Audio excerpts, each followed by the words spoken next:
Hello friends, welcome back to our channel Harika Chandu blogs. ఈరోజు వీడియోలో మనం వెళ్తున్నాము బొర్రా గుహలకి. మనం వైజాగ్ టూర్ కనుక ప్లాన్ చేసుకుంటే తప్పకుండా వెళ్ళాల్సిన ప్లేస్ ఇది. మీరు వైజాగ్లో అన్ని ప్లేసెస్ చూసుకున్న తర్వాత వైజాగ్ నుంచి అరకు వెళ్తూ ఉంటే మధ్యలోనే మీకు బొర్రా కేవ్స్ ఉంటుంది. అంటే వైజాగ్ నుంచి 90 కిలోమీటర్స్ తర్వాత మీకు బొర్రా కేవ్స్ వస్తుంది. అది చూసుకొని మీరు అరకు వెళ్ళండి. మేమేమో అది చూడకుండా అరకు వెళ్ళి అరకులో ప్లేసెస్ చూసుకొని రిటర్న్లో బొర్రా కేవ్స్ చూసుకొని వైజాగ్ వస్తున్నాము. సో ఇది మేము చేసిన మిస్టేక్ అనమాట. ఇలా ప్లాన్ చేసుకోకండి. మీరు వెళ్ళేప్పుడే బొర్రా కేవ్స్ చూసుకొని తర్వాత అరకు వెళ్ళండి. మేమైతే బొర్రా కేవ్స్ వెళ్ళే రోజు early morning Araku tribal museum, Araku coffee museum, Chaparai waterfalls ఈ 3 చూసుకొని ఇప్పుడు రిటర్న్ అయిపోయాం. మేము రిటర్న్ అయిపోయి బొర్రా కేవ్స్కి వెళ్తున్నాము. ఇప్పుడు టైం వచ్చేసి 3 అలా అవుతుంది. మనకి 5 o'clockకే బొర్రా కేవ్స్ క్లోజ్ చేసేస్తారు. ఇంకా ఎంట్రీ ఉండదు ఆఫ్టర్ 5 తర్వాత. సో ఇంకా అది క్లోజ్ ఎక్కడ అవుతుందో అని ఫాస్ట్గా వెళ్తూ ఉన్నాం మేము.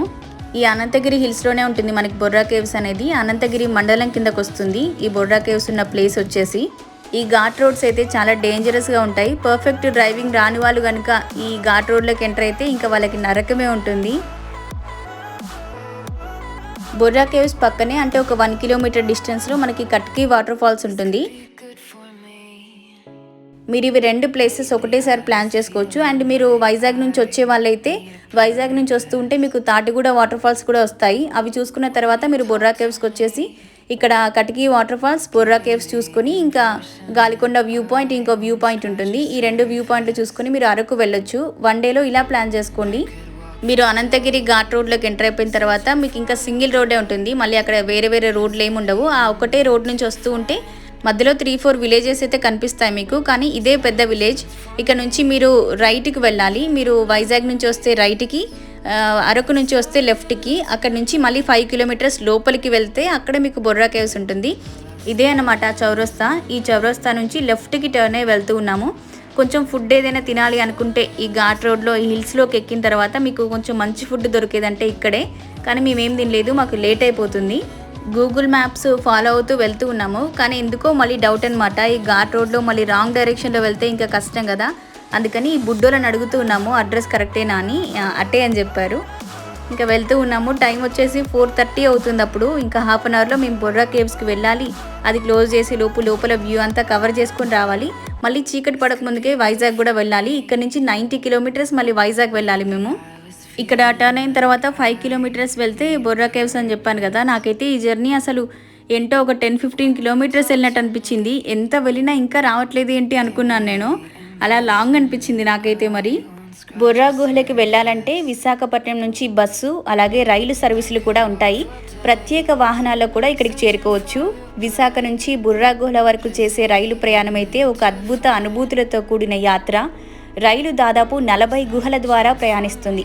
వీటిలో కొన్ని 1 కిలోమీటర్ పొడవు కూడా ఉంటాయి. అంటే ఒక్కొక్క గుహ 1 కిలోమీటర్ పొడవు ఉంటుందంట. మన ట్రైన్ అందులో నుంచి వెళ్తూ ఉంటే భలేగా ఉంటుంది కదా.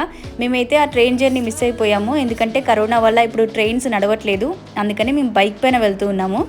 ఈ గుహల నుండే కాకుండా అందమైన లోయల గుండా, పచ్చని పర్వతాల మీదుగా, జలపాతాల పక్కన రైలు ప్రయాణం సాగుతుంది.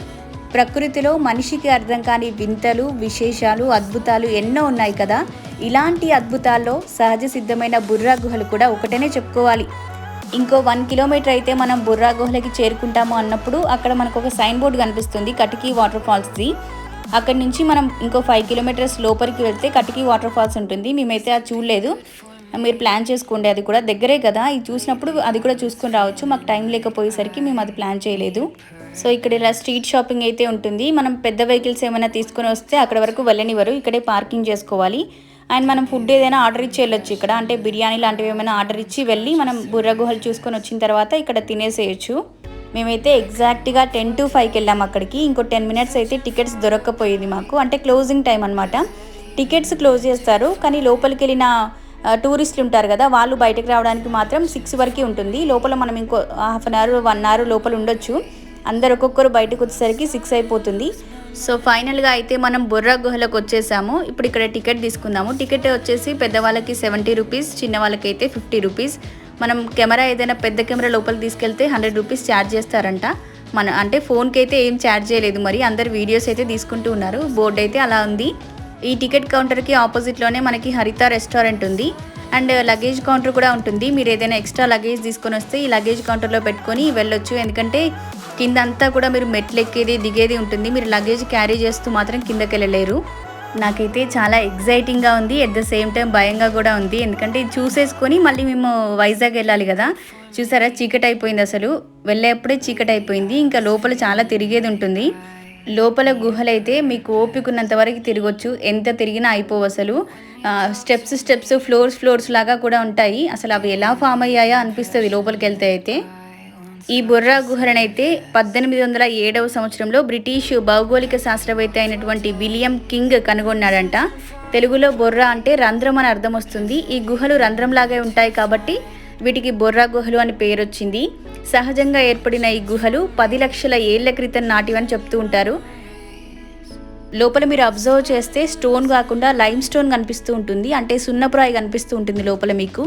ఈ గుహల పక్కనే మీకు గోస్తాని రివర్ కూడా ఉంటుంది. మీకు ఆ పక్కన ఒక వాటర్ ఫాల్ కూడా ఉంటుంది. ఆ సౌండ్ మీకు వినిపిస్తూ ఉంటుంది కిందికి దిగేప్పుడు. ఆ గోస్తాని రివర్ వాటర్ ఒకప్పుడు ఈ గుహ లోపల నుంచి వెళ్ళేవంట. అలా వెళ్ళేప్పుడు అలా కంటిన్యూగా వెళ్తూ ఉండేసరికి నీటిలోని ఫ్యూమిక్ యాసిడ్, లైమ్ స్టోన్, కాల్షియం బైకార్బోనేట్తో రసాయన చర్యకు గురైనప్పుడు ఖనిజాలను కరిగిస్తుందంట. అలాగా ఇలా రాయి కొంచెం కొంచెంగా కరిగిపోవడం, మళ్ళీ వాటర్ కూడా కంటిన్యూగా ఫ్లో ఉండేసరికి ఈ గుహలు ఏర్పడ్డాయంట. ఈ గుహ లోపల ఈ లైటింగ్ వల్ల చాలా అట్రాక్షన్ వచ్చేసింది. అసలు లోపలికి వెళ్తే నార్మల్గా ఇవి ఇంత బ్యూటిఫుల్గా అనిపించకపోయేది కావచ్చు, ఈ లైటింగ్స్ వల్ల అయితే చాలా బాగా అనిపిస్తున్నాయి. ఇక్కడ మూవీ షూటింగ్స్ అయితే ఎన్ని అయ్యాయో అసలు. కానీ మెయిన్గా చెప్పుకోవాల్సింది మాత్రం మనం జగదేక వీరుడు, అతిలోక సుందరి, శివ, జంబలకడి పంబ ఇవి పెద్ద సినిమాలు ఇక్కడ షూటింగ్ అయినవన్నమాట. జగదేక వీరుడు, అతిలోక సుందరి అయితే 50% షూటింగ్ ఇక్కడే చేశారు. మనకి శ్రీదేవి రింగ్ పోయింది అని చెప్పి కిందకు వచ్చేసి రింగ్ కోసం వెతుకుతూ ఉంటుంది కదా, అప్పుడు చిరంజీవి అక్కడ కనిపిస్తాడు. రింగ్ ఇక్కడ పడిపోయింది మానవా అని ఎతుకుతూ ఉంటుంది చూసారా, ఆ ప్లేస్ ఇదే. ఈ బుర్రా గుహలోనే ఆ షూటింగ్ అంతా తీశారు. నేను చెప్పింది విన్న తర్వాత ఒకసారి మూవీ చూడండి, మీకు అర్థమవుతుంది. మేము ఇలా లోపలికి నడుచుకుంటూ ఒక 1/2 కిలోమీటర్ వరకు వెళ్ళామనుకుంటా. మళ్ళీ అక్కడి నుంచి పైన ఫ్లోర్కి ఉంది. పైన ఫ్లోర్లో కూడా మళ్ళీ ఇలాగే గుహల్లాగా ఉన్నాయంట.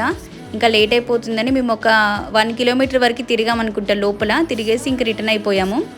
ఈ గుహలో ఉన్న స్టోన్స్ అన్నీ కూడా అద్భుతం అనే చెప్పాలి. ఒక్కొక్క స్టోన్ ఒక్కొక్కలాగా ఉంది. ఇందులో ఏముంది గుహలే కదా అనుకోకండి. ఒక్కొక్క స్టోన్ ఏంటంటే ఒక స్టోన్లో ఏదో డైమండ్ మిక్స్ చేసినట్టుంది, అంటే లైటింగ్ పడితే స్టోనే మెరుస్తుంది. కొన్నేమో ఇలా డైమండ్స్ లాగా మెరుస్తున్నాయి, కొన్నేమో గోల్డ్ లాగా మెరుస్తున్నాయి, కొన్నేమో సిల్వర్ లాగా మెరుస్తున్నాయి. భలేగా అనిపించింది. ఏవైనా చిన్న స్టోన్స్ దొరికితే బాగుండు తీసుకొచ్చుకునేదాన్ని అనుకున్నాను, కానీ ఏవి విడిగా లేవు. స్టోన్స్ ఉన్నా కూడా అన్ని పెద్ద పెద్ద ఉన్నాయి, ఇంకా అందుకని ఏం తీసుకోలేదు నేను. లోపల గుహల్లో నుంచి నడుచుకుంటూ వెళ్ళడం అయితే ఒక డిఫరెంట్ ఎక్స్పీరియన్స్ అనే చెప్పాలి. ఎందుకంటే అందరూ అరుస్తూ ఉంటారు. ఈ లైటింగ్స్ అనేవి ఒక్కొక్కసారి ఇలా వస్తూ పోతూ ఉంటాయి, ఒక్కొక్కసారి అయితే చీకటి అయిపోతుంది మొత్తము. అందరూ అరుస్తుంటే భలే సరదాగా అనిపించింది. లోపలికి వెళ్ళాలి ఇంకా అనిపించింది నాకైతే, కాకపోతే ఇంకా టైం లేదని వచ్చేసాము. గుహల లోపల అన్ని గబ్బిలాలు ఉంటాయి. అంత స్మెల్ అయితే బ్యాడ్ స్మెల్ వస్తుంది. మేము ఇంత తొందరపడి ఇంత ఫాస్ట్గా వచ్చినట్లే కానీ వెళ్ళేప్పుడు విపరీతంగా చీకటి అయిపోయింది. బుర్రా గుహల దగ్గర నుంచి అనంతగిరి ఆ విలేజ్ దగ్గరికి మధ్యలో 5 కిలోమీటర్స్ జర్నీ ఉంది కదా, అక్కడైతే చందు నేను తప్ప మాకు ముందు వెహికల్ రాలేదు, ఏది వెనక నుంచి వెహికల్ రాలేదు. అసలు ఆ రోడ్ అంతా నిర్మానుష్యంగా ఉంది. మేమిద్దరమే వచ్చినట్టు అనిపించింది. ఆ మూమెంట్లో కనుక బైక్ కానీ ఏదైనా అయినా ఏది కొంచెం ప్రాబ్లం అయినా చాలా రిస్క్ కదా, ఆ మూమెంట్ అలా అనిపించింది. ఆ జర్నీ కూడా షేర్ చేశాను చూడండి వీడియో, ఎంత భయంకరంగా ఉందో. అసలు రోడ్డు కనిపించట్లేదు. అంటే మనం రెగ్యులర్గా వచ్చే రూట్ అయితే ఓకే, మనకు కొంచెం ఐడియా ఉంటుంది ఎటు నుంచి ఎటు వెళ్ళాలని. మాకు అసలు రూట్ కూడా ఐడియా లేదు. అట్లీస్ట్ గూగుల్ మ్యాప్ చూద్దామంటే నెట్వర్క్ లేదు. సో ఇంకా మా సిచ్యువేషన్ ఎలా ఉంటుందో అర్థం చేసుకోండి. మీరు మాత్రం ఇలాంటి రిస్క్ అస్సలు చేయకండి. మీరు బొర్రా కేవ్స్ చూసుకోవాలి అని ప్లాన్ చేసుకుంటే కనుక 4 o'clock కల్లా మీరు కేవ్స్ దగ్గర నుంచి రిటర్న్ అయిపోవాలి. అలా ప్లాన్ చేసుకోండి.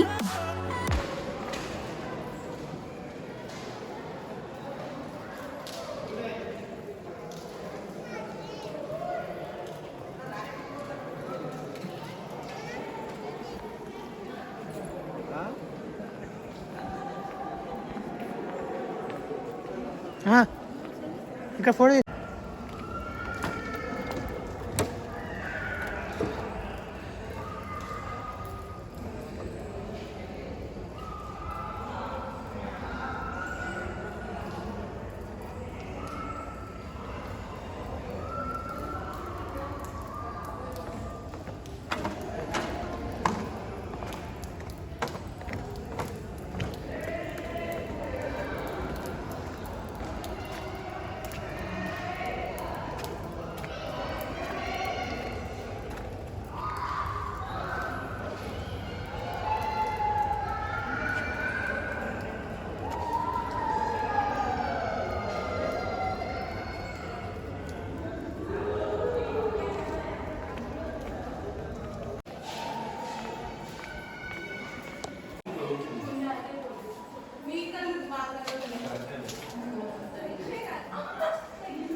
ఈడ ఫోటో దిగంటాను అందుకే.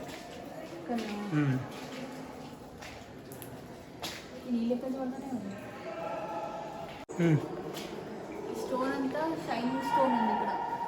వీడియోలో కనిపిస్తుందా షైనింగ్ స్టోన్? కనిపిస్తుందా కనిపిస్తుంది.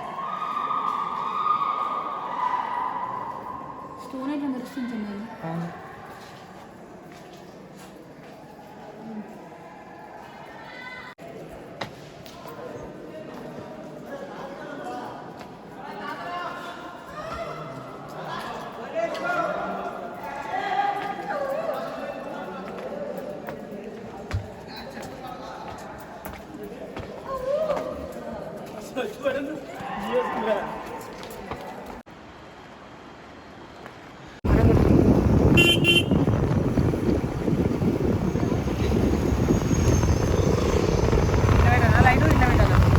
అట్లా పెట్టు, ఇట్లనే ఉండండి, కంఫర్ట్తో పెట్టు. దీంట్లో వీడియోకి ఏం అవసరం లేదు, చీకటే ఉండాలి.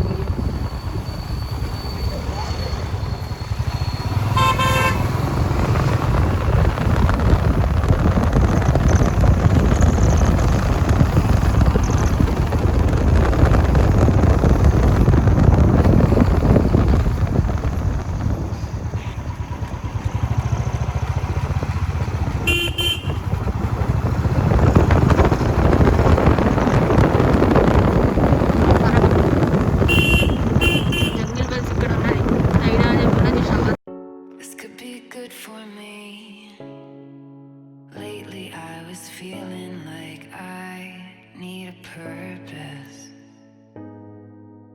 but when you talk to me, give me the impression that I won't scratch your surface. And I could walk for days searching for your praise, but is it even there to find? Is there a chance for me?